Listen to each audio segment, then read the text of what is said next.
President Pro Tem, our new House Speaker, Democratic and Republican leaders, esteemed members of the New Mexico Legislature, honorable members of the Judiciary, former New Mexico governors, tribal governors, former Senator Pete Domenici, the state's first gentleman, my husband, Chuck Franco,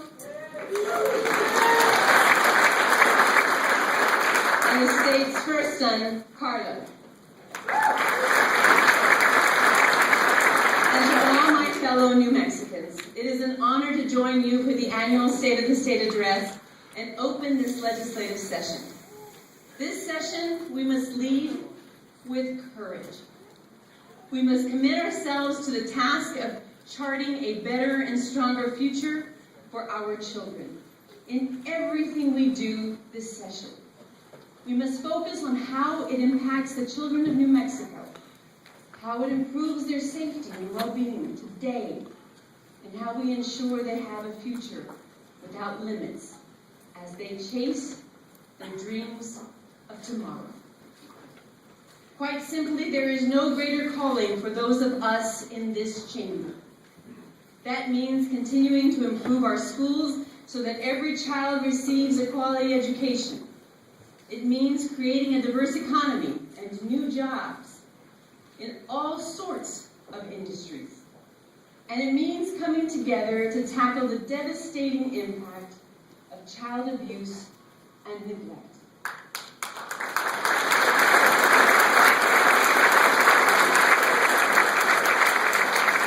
My friends, I am grateful and blessed to have been reelected as your governor. I am humbled by the strong support that we received statewide, from Gallup to Hobbs and Albuquerque to Las Vegas. And yes, Republicans in particular had a strong showing on election night, with candidates who supported tax reforms and education reforms, defeating incumbents who had been defenders of the status quo.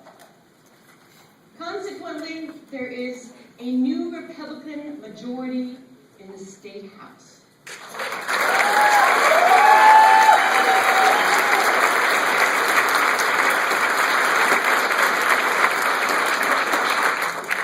Congratulations to each new member and to your leader, Speaker Don Turek.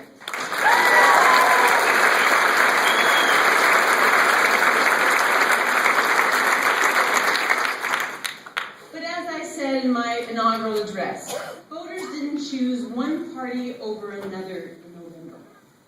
I firmly believe they chose progress over politics, to move forward and to do reform. And that's my commitment, to work together with Republicans and Democrats to make New Mexico an even better place to live for them and their children and their grandchildren. Let's build upon the foundation we have laid over the last 4 years, because we have accomplished a great deal together.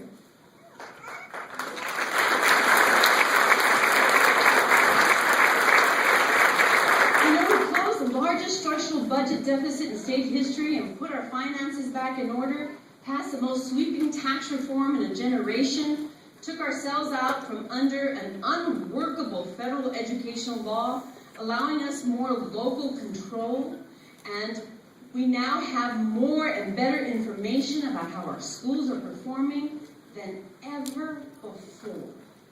We reformed Medicaid to make it more patient-centered and expanded Medicaid, providing health coverage to 185,000 more New Mexicans.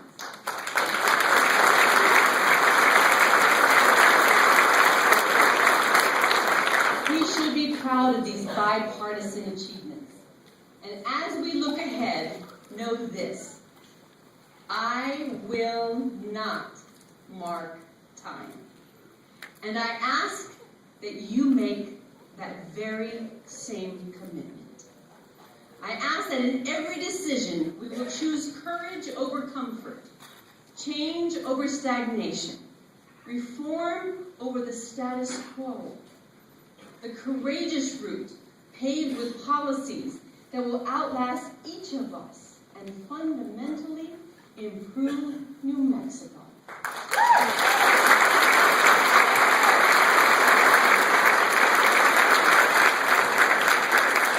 Our greatest challenge is making New Mexico more competitive economically and less reliant on federal spending.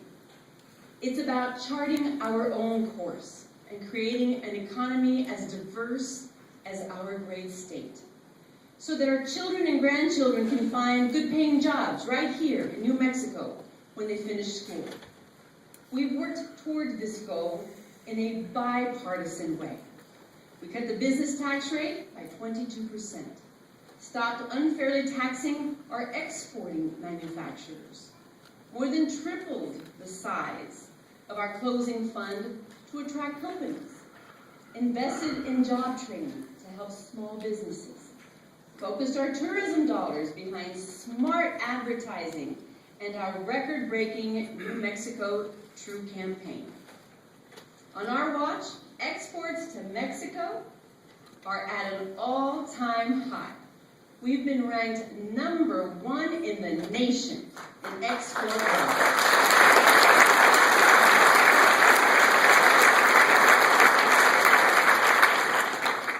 In Santa Teresa, where we live, our border port is thriving. New Mexico is poised to become a key trade route between the United States and Mexico, Central America, and South America.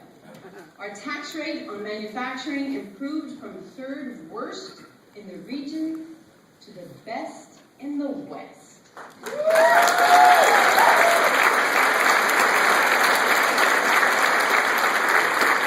Even more promising, over the past year, we created 14,000 jobs, and our private sector grew at a rate of 2.4%, lifting us in the state-by-state rankings all the way to the 15th fastest growing private sector in the country.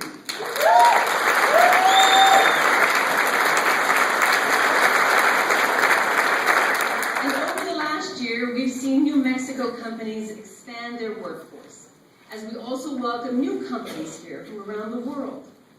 A few of these small businesses have joined us today. Local companies like Pesco in Farmington, a family-run manufacturer that recently committed to adding 150 new employees over the next few years. Kyle Rhodes and Ginny Baxter, thank you for being here. Thank you.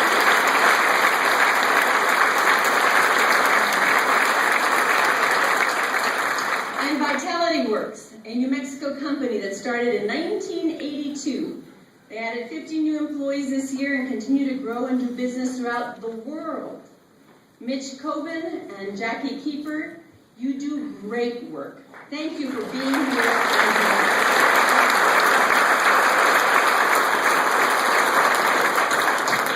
Or DHF Technical Products, a California company that moved its headquarters to Rio Rancho just last year. Just like Southwest Steel Coil and Flagship Food Group, 2 other California companies that are bringing jobs here.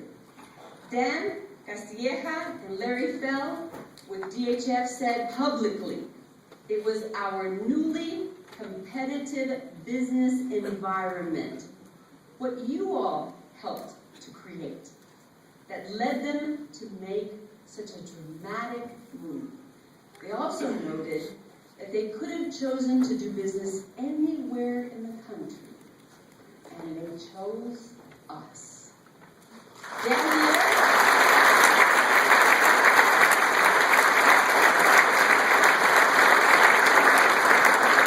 Larry, you've got that right, and we thank you for moving your company to New Mexico. You will never regret it.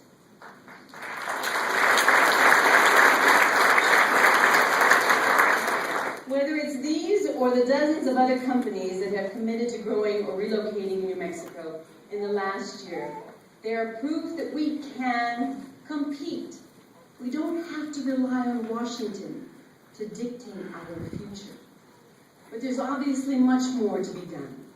Important work that begins in earnest this legislative session. First, I believe small businesses drive our economy, and they need a level playing field to compete with big corporations. I come from a family of small business owners. I've seen it. We should partner with these risk takers and provide additional funding for our successful job training program, where the state pays a portion of the salary of new employees hired in New Mexico while they're being trained. We should invest more in Main Street districts, particularly in the rural areas. We have seen literally hundreds of new small businesses start or grow in the past few years. And I am proposing targeted tax relief for small business owners to reduce the personal income tax burden on small business owners during the early stages while they're hiring new employees and getting off the ground. Let's grow our small businesses. They're taking great risks, and they deserve our support.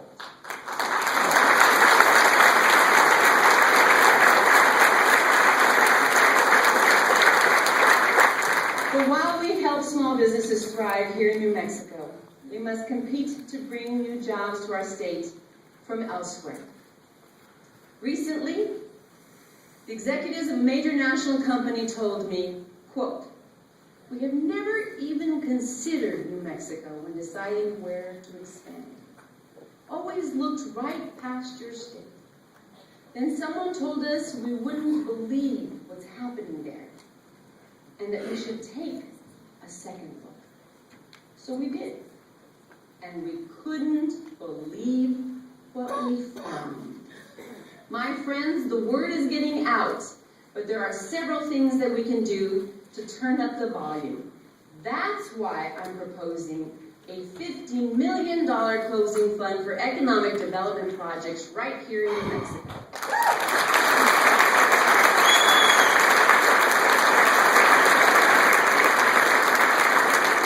We should also provide specific incentives to attract companies to move their headquarters to New Mexico. And there are common sense measures we can enact this year that won't cost state government a single dime, but would save New Mexicans money and make New Mexico a more attractive place to do business. For example, I firmly believe that every person should be allowed to choose for themselves whether they want to join a union or contribute to one.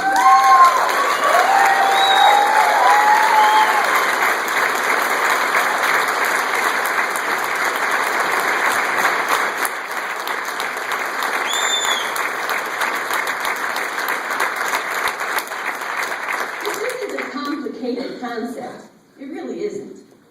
And most people agree. If a worker wants to join a union, then they will.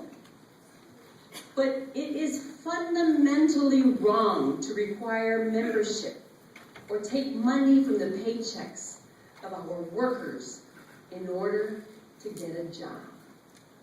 For these workers, this is gas money, rent, or a car payment. And studies have shown that states where workers are allowed to make this choice for themselves have higher employment levels, and companies locate there more often because of this policy. It's time we protect the paychecks of New Mexico workers. It's time and it is long overdue.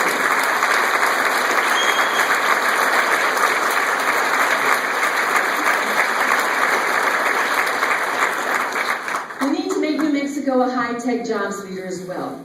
After all, we have all the necessary pieces: national labs, our bases, high-tech companies, and quality universities. But the good ideas being worked on at our labs and universities right here in New Mexico need to be brought to the marketplace here as well.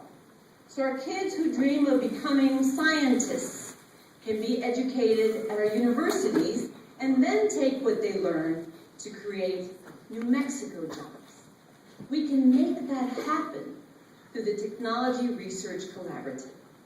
And we need stronger incentives for the creation of technology jobs and more private investment by angel investors in high-tech startup companies all over the state. Helping small businesses grow, attracting companies and jobs from elsewhere, and making New Mexico a high-tech jobs leader.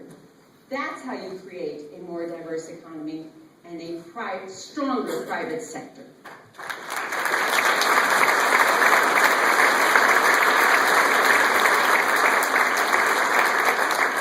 Of course, we also need to build a stronger foundation for economic growth, in particular, better infrastructure and a talented workforce. Last year, I am proud that we came together to support $89 million in new water infrastructure in New Mexico. Now, however, we must turn our attention to our aging highway infrastructure, to roads that are unsafe, failing, and impeding economic growth. We've seen what happens when we work together to address major highway problems. Just a few weeks ago, what did we do? We opened the interchange at Paseo del Norte and I-25 in Albuquerque. It was funded in part with state money that leveraged federal and local dollars. It was a true partnership. We can complete large projects of similar magnitude in every corner of the state.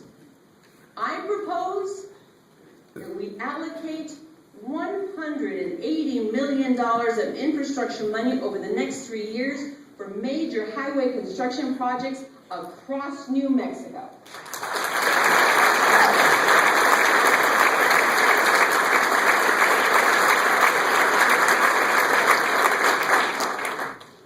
Even more critical to building a strong foundation for our economy is our workforce. Are they well educated?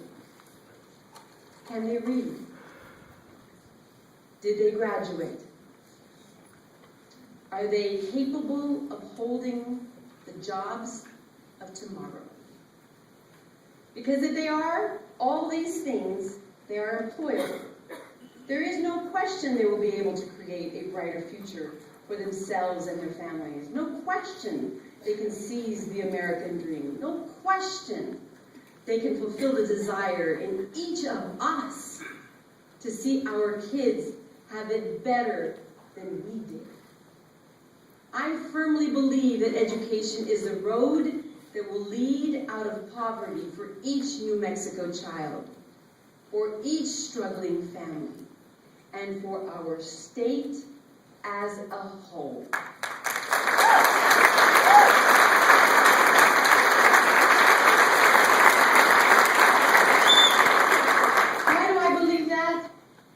Because education is what plants the seeds of wonder, of curiosity, of excitement in a child.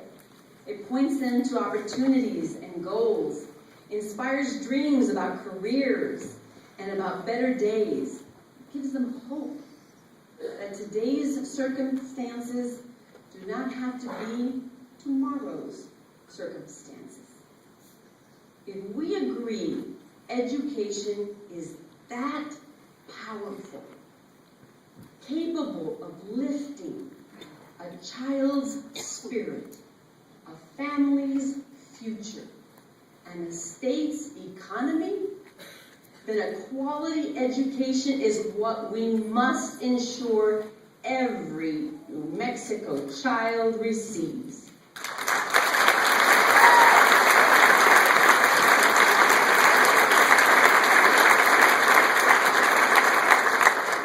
When we see failing schools, we must turn them around. Have the courage to intervene. Don't take the comfortable route and simply hope the school will improve on its own someday. Like in Gadsden, a poor district where English tends to be the second language, where district leaders and teachers could have made excuses for decades of poor performance. But they didn't. Courage is saying, No more excuses. Every child can learn.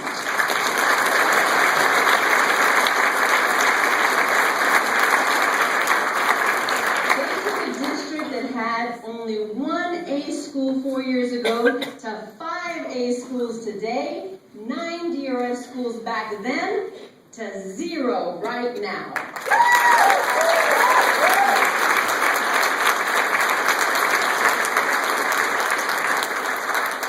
Or the courage of Judith Foster, an elementary school principal in Las Cruces, to sign herself and her teachers up for our intensive school turnaround program. Her school was a D school. She wouldn't settle for that, and it's paid off.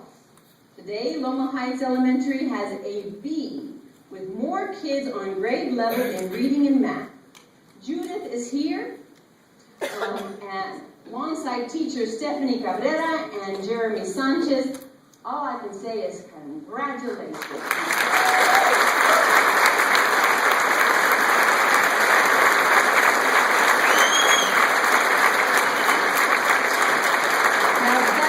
Progress, and that is what it will take. School by school, we can turn education around.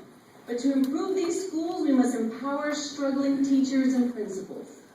Give them proven tools and strategies. Last year, we started the Principals Pursuing Excellence program. We paired principals whose students were doing well with those students who were struggling, and help them engage in an active mentoring relationship. 1 year later, over 50% of the participating schools increased at least one letter grade. Milwaukee Superintendent Adan Delgado says it's making a difference in his district, and 2 of his principals are here to attest to that. Stacy Mascarenas from Milwaukee Valley Intermediate School and Vera Trujillo from Milwaukee Valley Middle School, both of whom had the courage to take part and whose schools have seen great growth in their kids and in their grade school.